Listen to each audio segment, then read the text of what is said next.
Mr. Speaker, and my dear colleagues, was truly aimed at dismantling syndicate and put an end to this and immoral trade?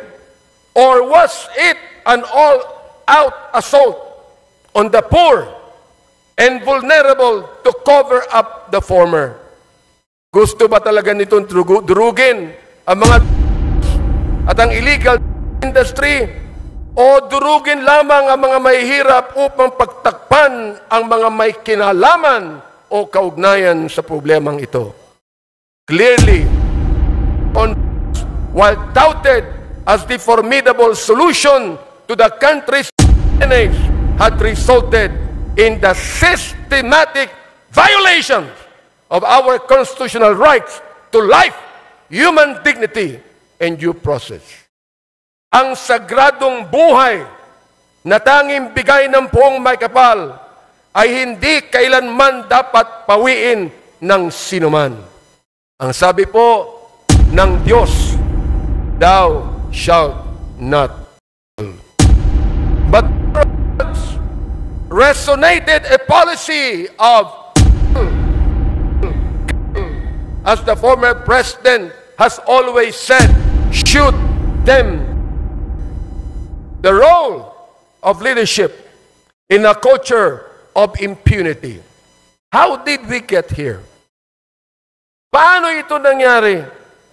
One cannot look at all the evidence and not come to this credible and undeniable conclusion that former President Rodrigo Roa Duterte's public pronouncements encouraged, facilitated, and normalized and emboldened some of our policemen who are supposed to be the protectors of the people to carry out the same. Dalhin ko na lang kayo doon sa at huwag kayong matakot. Hintayin ko kayo doon. Doon na tayo lahat. Pero ito. At sabihin, tumabi ka na. Dumating na ang presidente ng Pilipinas. His release of unverified narco lists further exacerbated the violence as individuals were targeted based on flawed, inconsistent, and malicious information.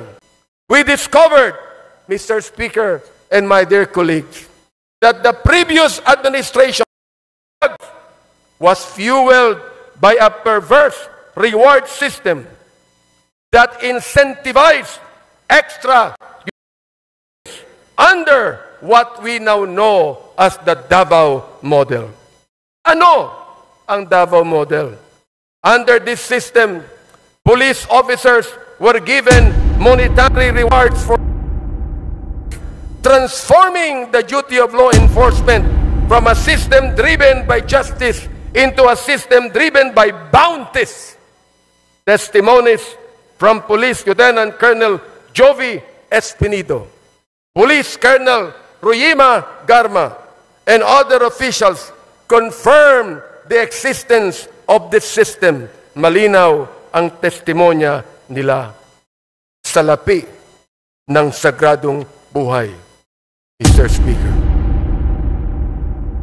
In a civilized society that upholds the rule of law and due process, there is no rhyme or reason for such diabolical attacks on the sanctity of life on every human being. But it was President Duterte himself who provided the legal cover for those.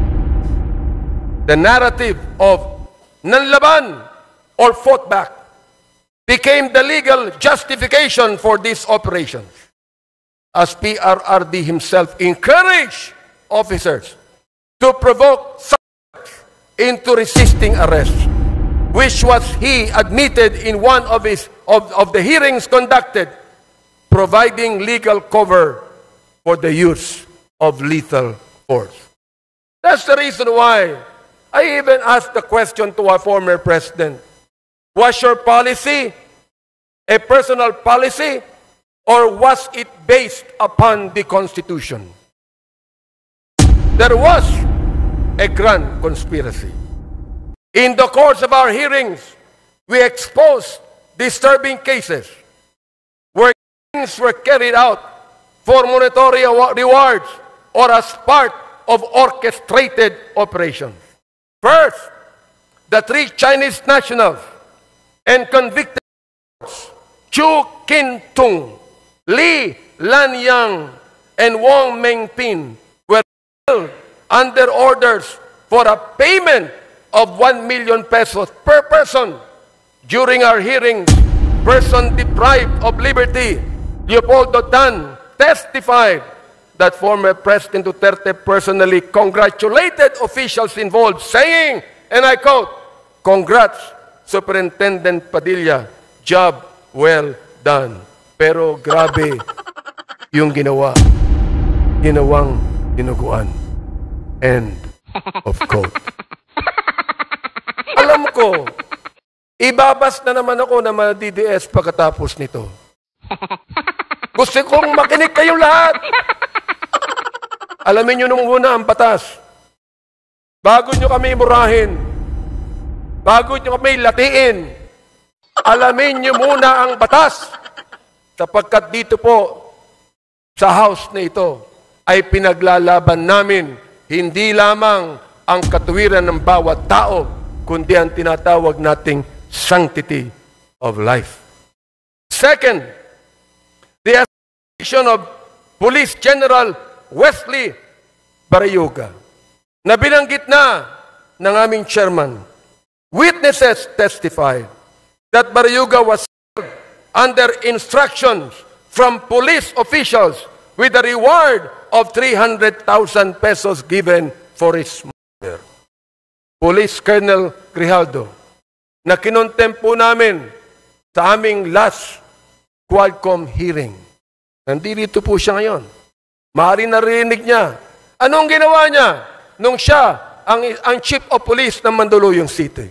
Nang general na ito ay doon sa Mandaluyong, walang police report, walang investigation report, walang ginawa ang chief of police na ito. Siya ba'y tinanggal sa pagiging chief of police? Hindi, mga kaibigan. Samantalang yan palagi ang SOP ng Philippine National Police.